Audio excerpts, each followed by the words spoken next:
अस्सलामु अलैकुम वरहमतुल्लाहि वबरकातुहू। आज हम जो हदीस जिसका मुताला करेंगे उसका अनवान है 5 गुनाह और 5 मुसीबतें। 5 गुनाह 5 मुसीबतें। अल्लाहुम्मा सल्लि अला मुहम्मदिन व अला आलि मुहम्मद कमा सल्लैता अला इब्राहीम व अला आलि इब्राहीम इन्नका हमीदुम मजीद।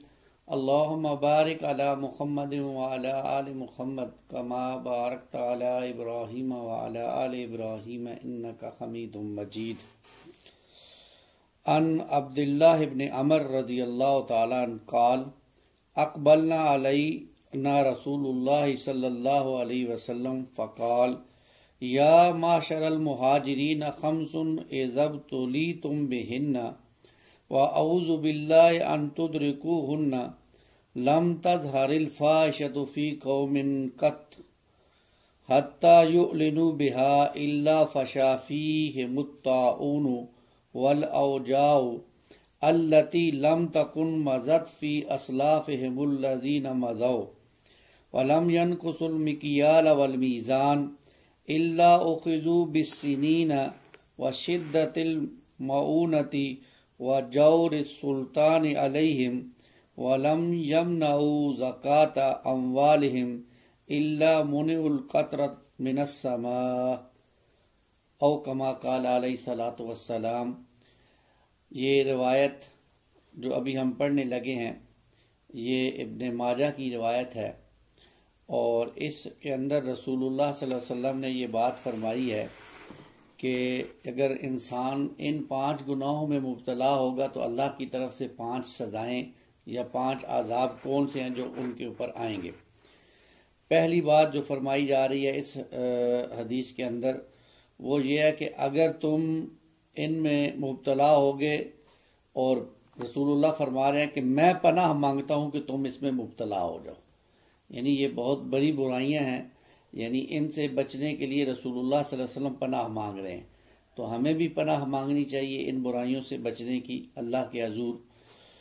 पहली बात अल्लाह के रसूल ने फरमाई अगर कोई कौम बेहयाई में मुब्तला होकर खुल्ला मखुल्ला उसका इर्तकाब करने लगे तो उस कौम में ताऊन और वो बीमारियां फैल जाती हैं जिनका नाम माजी में ना सुना गया हो। अब ये बात है, इस बात को अगर आज के दौर में हम देखें और खसूसन हम अपने पाकिस्तान में और फिर पूरी दुनिया में देखें तो हमारे सामने नजर आता है हमें आज जो लोग भी खुल्ला मखुल्ला बेहयाई में शामिल हो गए हैं। मिसाल के तौर पर आप 5 बड़े ममालिक जिन्होंने तालियों की गूंज में हम जिन्स परस्ती के कानून को पास किया और वहां मर्द मर्द से शादी कर लेता है, औरत औरत से शादी कर लेता है और कपड़ों का तो वहां हिसाब ही नहीं है, कपड़े पहने ना पहने कोई मसला ही नहीं है, तो बेहयाई में बहुत आगे निकल गए। तो अल्लाह ताला ने क्या किया, उसके बदले में एक ऐसी बीमारियां पैदा कर दी कि जिनका नाम पहले कोई नहीं सुना गया। मिसाल के तौर पर जैसे अब हम देख सकते हैं कोरोना बीमारी, ये पहले कभी आज से साल 2 साल पहले कभी किसी ने सुनी थी। इसी तरह डेंगू आया था वायरस आज से साल सवा साल पहले, वो भी हमने कभी नहीं सुना।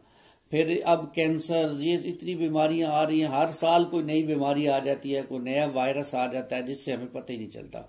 और हम ये सोचते हैं कि ये कहां से आया, ये नहीं सोचते कि ये क्यों आया। यानी अल्लाह के रसूल फरमा रहे हैं कि जब कोई कौम बेहयाई में मुब्तला हो जाती है और उसका खुला मखुल्ला इर्तकाब करती है तो फिर अल्लाह की तरफ से आजाब आता है और उसके ऊपर ऐसी ऐसी बीमारियां उनको मिलती हैं जिनका नाम पहले कभी नहीं सुना गया था। और आज हमारे मुल्क के क्या हालात हो चुके हैं, हम कहां पहुंच चुके हैं, उसकी सबसे बड़ी वजह है बेहयाई में मुलव्वस है, पूरी कौम मुलव्वस है। आप मालूम है हमारे मुल्क के पाकिस्तान में वो खवातीन ने मुजाहरा किया, मेरा जिस्म मेरी मर्जी, और उसके ऊपर फिर ऐसे ऐसे अलकाबाद कहे, खामन की हम खिदमत नहीं करेंगे, हम कोई तुम्हारे बिस्तरे गर्म करने के लिए आई हैं, और मुख्तलिफ किस्म के बेहुदा किस्म के जुमले लिखे हुए थे। ये अल्लाह की बगावत नहीं है एक खातून के लिए ऐसे अल्फाज कहना। और ये कहाँ हुआ है? ये आपके और हमारे दिल यानी इस्लामाबाद में हुआ, और पूरे मीडिया ने और पूरी हुकूमत ने उसको सपोर्ट किया है। यही अगर किसी मजहबी जमात का या कोई और दीनी प्रोग्राम होता तो पता नहीं कितनी रुकावटें खड़ी कर दी जाती, लेकिन उनको बाकायदा सिक्योरिटी फराम की गई है, बेहयाई आम की गई है, और आज उसका खमियाजा हम भुगत रहे हैं। कोरोना की सूरत में अल्लाह की तरफ से कोरोना आ गया है और पूरी कौम जो है वो इसके अंदर मुलविस है, और बीमारी फैलती जा रही है, दिन ब दिन इजाफा ही होता जा रहा है। तो पहली बात तो अल्लाह के रसूल ने ये फरमाई सल्लल्लाहु अलैहि वसल्लम। फिर फरमाया कि अगर कोई कौम नाप तोल में कमी करने लगेगी तो शदीद कहत पड़ जाएगा। ये दूसरी बात भी बड़ी अहम है। आपको मालूम है कुरान मजीद में एक पूरी कौम शुएब अलैहिस्सलातु वस्सलाम की जो नाप तोल में कमी करती थी, अल्लाह ने उस कौम को गर्क किया है सिर्फ इस एक बीमारी की वजह से, नाप तोल में कमी। और हमारे मुआशरे में भी ये चल रहा है नाप तोल में कमी। और तो और जो लोग ये बाइट्स बनाते हैं, यानी ये किलो का जो बाइट्स है, या आप इससे आगे चले, या ये जो तराजू है जिससे हम तोलते हैं, उसके अंदर भी कमियां की जा रही हैं। आप चले जाएं कहीं लाहौर में, बड़े शहरों में, तो आप वहां से पूछें कि हमें किलो का पत्थर चाहिए, 2 किलो का चाहिए, तो वो आपसे पूछेंगे किलो वाला चाहिए, 900 ग्राम वाला चाहिए, या 1000 ग्राम वाला चाहिए। यानी 900 वाले पर भी लिखा हुआ 1000 ग्राम ही होगा, लेकिन वो होगा 900 ग्राम, उसमें हम डंडी मारेंगे।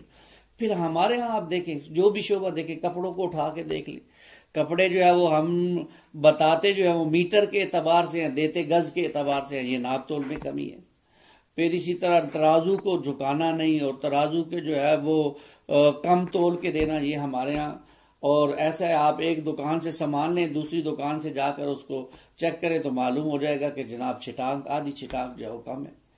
अब असल मसला क्या है, इसको समझने की जरूरत है कि छिटाक, आधी छिटाक से हमारे कोई पैसे में इजाफा नहीं हो जाता, लेकिन मालूम हो जाता है कि ईमान नहीं है। इससे मालूम हो जाता है कि ईमान नहीं है। इस ईमान की कमी की वजह से ये सब कुछ हो रहा है, और मुआशरे में ये सब हो रहा है। तो अगर कोई कौम नाप तोल में कमी हो जाती है तो शदीद क्या है, तो आज आटा मिल ही नहीं रहा है, और मिलता है तो ब्लैक में, पिछले दिनों में मिल ही नहीं रहा था, और मिल रहा था तो ब्लैक में फिर मिला है, और इतना इतना महंगा लोगों ने आटा खरीदा है, आप हैरान हो जाएंगे। चीनी नहीं मिलती, बगैर गायब हो जाती है, कभी आटा नहीं मिलता, कभी कोई और घी नहीं मिलता। ये अल्लाह का क्या है? अल्लाह का अजाब है, क्योंकि हमने मजबूरी तौर पर नाप तोल में कमी को, मामलात को अपनाना शुरू कर दिया है। और इसके साथ साथ अल्लाह जाबिर बादशाह उन पर मुसल्लत कर देता है।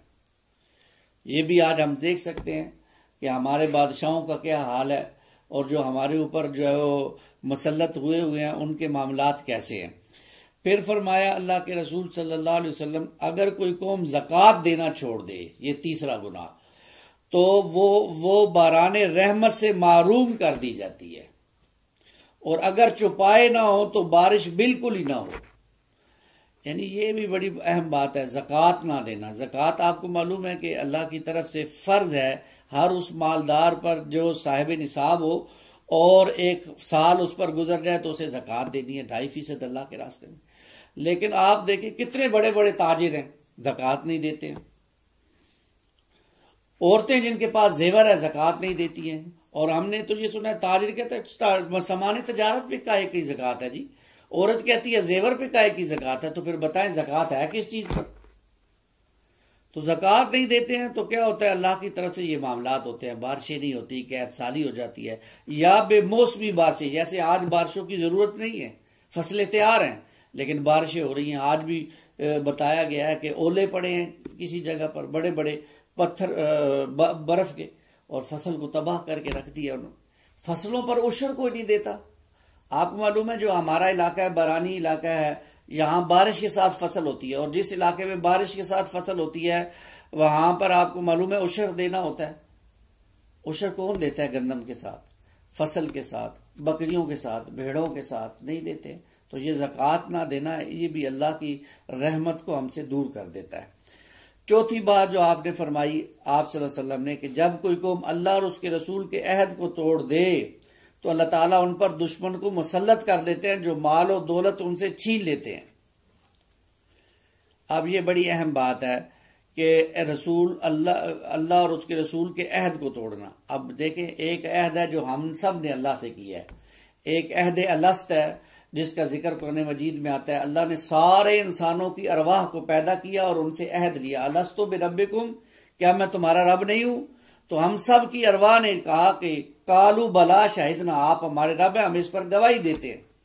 तो फिर अल्लाह ताला ने सारे इंसानों की अरवाह को सुला दिया।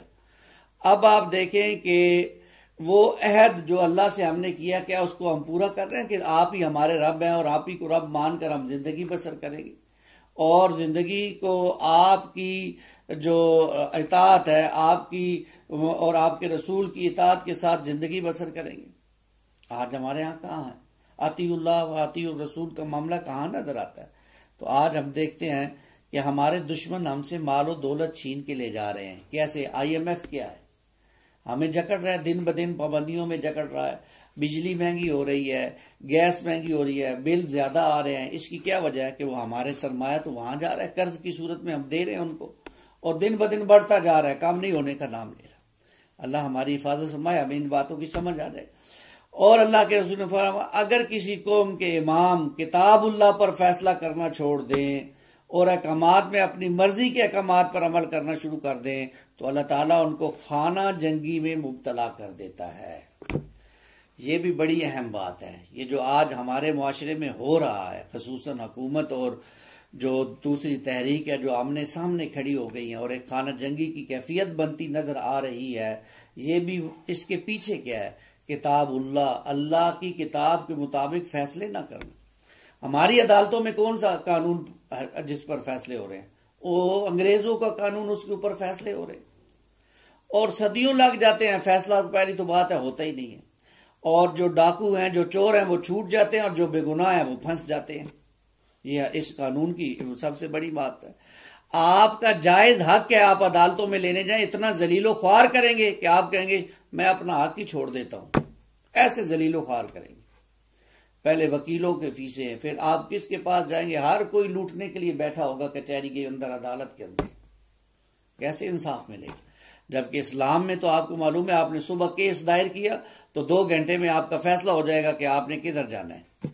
और यहां बाप केस दायर करे तो उसका पोता फैसला सुनता है। ये अंग्रेजों का कानून है। अल्लाह फरमाते हैं कुरान मजीद में 3 मरतबा सूरह मायदा में आयत नंबर 44, आयत नंबर 47, आयत नंबर 49 में, अमल्लम यहकुम बिमा अंज़लल्लाहु फउलाइका हुमुल फासिकून, वो लोग जो अल्लाह की नाजिल करदा किताब के मुताबिक फैसला न करें वो फासिक हैं। फउलाइका हुमुल काफिरून, वो काफिर हैं। फउलाइका हुमुल जालिमून, वो जालिम हैं, मुशरिक हैं जो अल्लाह की किताब के मुताबिक फैसले ना करें। तो ये 5 बुराइयां आएंगी तो अल्लाह की तरफ से 5 आजाब भी आएंगे जो आप सल्लल्लाहु अलैहि वसल्लम ने बता दी। आज अगर हम मुआशरे में देखें तो ये 5 बुराइयां हमें नजर आ रही है और हम इनमें आगे से आगे बढ़ रहे हैं। कोई तौबा करने का नाम नहीं है, कोई इस्तगफार नहीं है, अल्लाह के हजूर गिरगिराना नहीं है। आज भी अल्लाह हमें इन आजाब से निजात दे सकता है अगर हम सच्ची तौबा कर लें, इनफरादी तौर पर, इज्तमाई तौर पर, दोनों तरह की तौबा कर लें। हम सब ये मान लें कि इनफरादी तौर पर कि अल्लाह से या अल्लाह जो किया माफ कर दे, आइंदा नहीं करेंगे। और इज्तमाई तौर पर यह तौबा होगी कि हम अल्लाह ने जो हमें ये मुल्क दिया इस्लाम के नाम पर, इस मुल्क में उसके निज़ाम को यानी निज़ाम मुस्तफ़ा को नाफिज करें। ये इज्तमाई तौबा होगी। फिर अल्लाह की रहमत भी लौट आएगी, फिर अल्लाह के अजाब भी चले जाएंगे, फिर हम इन बीमारियों से और इन चीज़ों से निजात। आप अंदाज़ा करें कोरोना के अंदर जो बीमारी हमारे पास फैल रही है तो हमारा हाल क्या होना चाहिए था? हमारे इस्लाफ का हाल ये था कि जब कोई वबा आती थी तो वो कहते थे हमारा रुख मस्जिदों की तरफ हो जाता था, हम मस्जिदों को आबाद कर देते थे। और हमारे हुक्मरान जी कहते हैं मस्जिदों को खाली करवा दो, इनसे कोरोना फैलेगा मस्जिदों के साथ।